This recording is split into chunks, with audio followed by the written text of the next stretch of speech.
I have come to believe in God, and I've never been a religious person. Throughout my teenage years, I've considered myself an atheist, and it wasn't from reading a Bible, it wasn't from having some tragic event that would change my life. I started to believe in God slowly. Well, in a way, slowly and fast. So, a few months ago, God was starting to appear in my mind. It's like I've really thought about the idea of God because everybody keeps talking about it, even atheists and people who believe in God. And it's a really strange phenomenon to believe in God, believe in something that you can't prove nowadays. And still there are people who believe in that, you know? It makes sense that you would believe in God, I don't know, 300, 400 years ago when there wasn't no advanced science like it is nowadays. But science does not necessarily mean that it's better now. And I'll get into it later. But pretty much, I had this idea of God in my mind, and I would walk around with it and think about how people believe in God. What is it? What is it about it? And I started doing this little exercise because for me it was always frustrating that I wouldn't know which God would be real if it was real, because there's so many gods. Me myself, I practice Stoicism, and in Stoicism there's also a God, like the universe, the nature.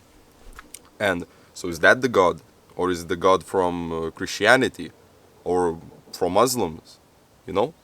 So I just started praying. I didn't want to think about a specific God. I would just pray like Christians do. I would just put my hands like this and I would pray. And I would pray for two things in my life. I would pray for strength and I would pray for love. Because in the past, you know my videos where I talked about how casual hookups corrupt your soul, and I stopped doing that about half a year ago, I think now, or 4 months ago, something like that. And I just started praying to find love in my life, like a real girlfriend who would potentially become my wife. And I'll also get into that later, but the second thing I would pray for would be strength. Every day when I would think that there's going to be a challenging day today, for me not to break my moral character, for me not to break down and not do the work that I plan to do, I would just pray. I would just say, God, please give me strength today. And that's it. And the other thing I would do also is become grateful, more grateful for the things that I have. And I would also incorporate that into the element of prayer. But, anyways, the main thing that happened in my life was that I prayed for love and it came. Guys, I now have a girlfriend, which I love. And this is very strange because my last girlfriend was 5 years ago, and throughout those 5 years or 4 years now, I would just have casual sex. And once I stopped doing that and started praying, now all of a sudden I have a girlfriend. This is really weird, to me. And of course, maybe there's some other explanation, but to me, this is kind of a sign. And also the strength thing. When I pray to God for strength, it kind of, you're not alone anymore. You have accountability, but not from another person, but from something above. If, let's say, you're praying to be more productive, to be stronger, and just do the work that you're required. If you pray and you know that there's somebody that has your back, that's like when you're feeling down, God will give you strength. Then you can just do that work better. Of course, it doesn't work all the time, but I'm just saying that it helps. The other point is that nowadays we're very scientific. And Elisha Long recently uploaded a video that it's called I Believe in God with No Proof. which is a video that exactly got all the points that I was thinking about these past few months. Like, exactly. And I really recommend watching that video. I'm gonna put it in the description down below. But in that video, he says that we're also very scientific nowadays. There's too much science, you know?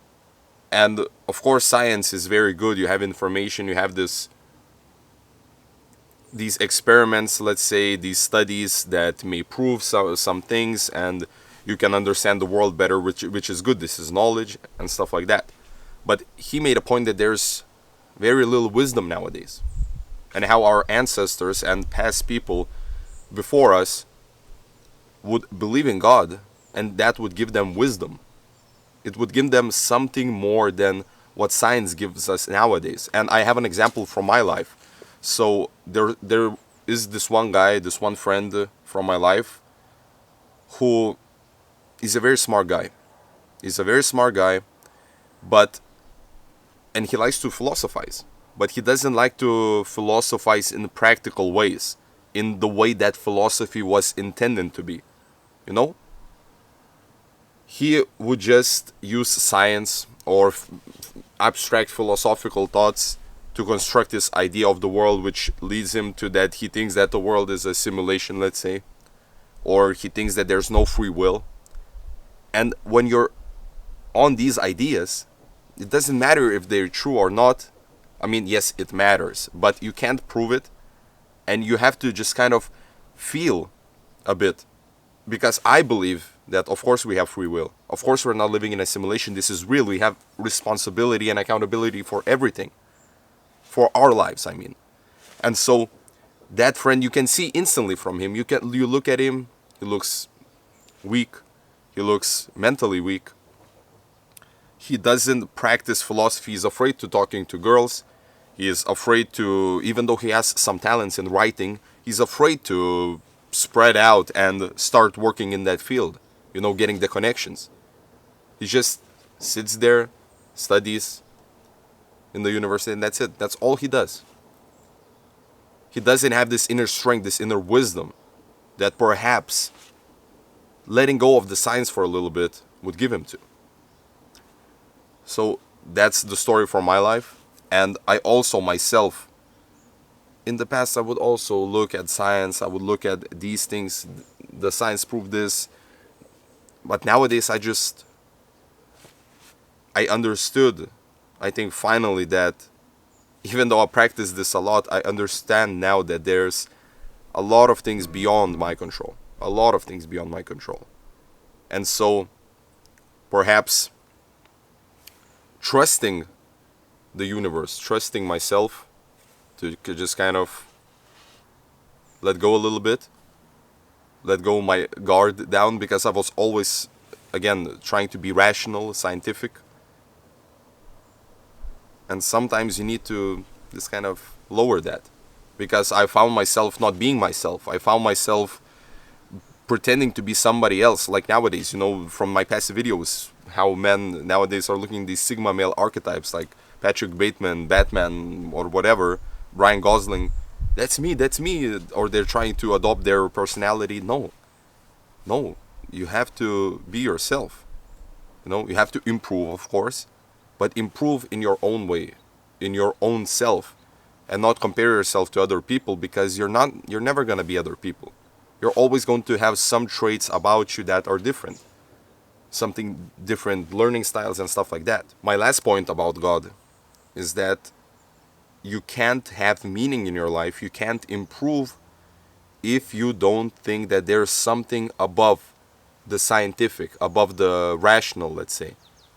Something above that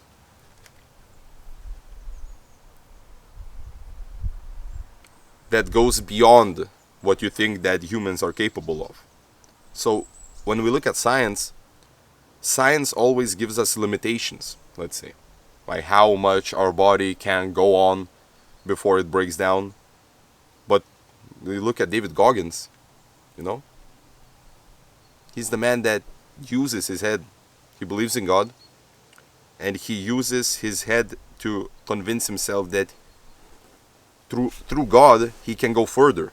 He goes for, and it's amazing looking at David Goggins achieve the things that you think that it's impossible. And he went to a lot of doctors, and they said to him, no, it's a miracle that you're even walking, you know, because from a scientific point of view, from a biological point of view, that this shouldn't be possible, but it is somehow. And so God is something, it doesn't have to be like, as Elisha Long said, like a daddy in the sky. It's something that you can look up to and see an example of what you would never be like that, but what you can reach for. This process of reaching toward the ideal, toward the God, this process already is the improvement, is the perfection that you might achieve in your life. You won't be perfect, but it might be something so much more meaningful to you than just doing whatever and just improving in a scientific way. Let's say watching Andrew Huberman and stuff like that, which is okay. If you want, you watch. It's all good. Has a lot of good advice. So don't drop the scientific point of view. Have it, but also realize that life and wisdom and practicality of philosophy comes from actually looking at something above, at something that strikes you, at something that just, there's something more to life, guys. Something more to life than just our phones, our computers, our video games, our porn, our sex, whatever. There's something more. And hopefully that's what you take out from this video. And I'm not here to convince you to believe in God, because I'm not sure also what that is now. I just feel it. I just feel God. I don't know if it's Jesus Christ or Jesus Christ Father or whatever, or Allah or whatever God. I don't know. But I feel God in my life, and hopefully you guys also feel God in your life. Something that supports you. Thank you for watching.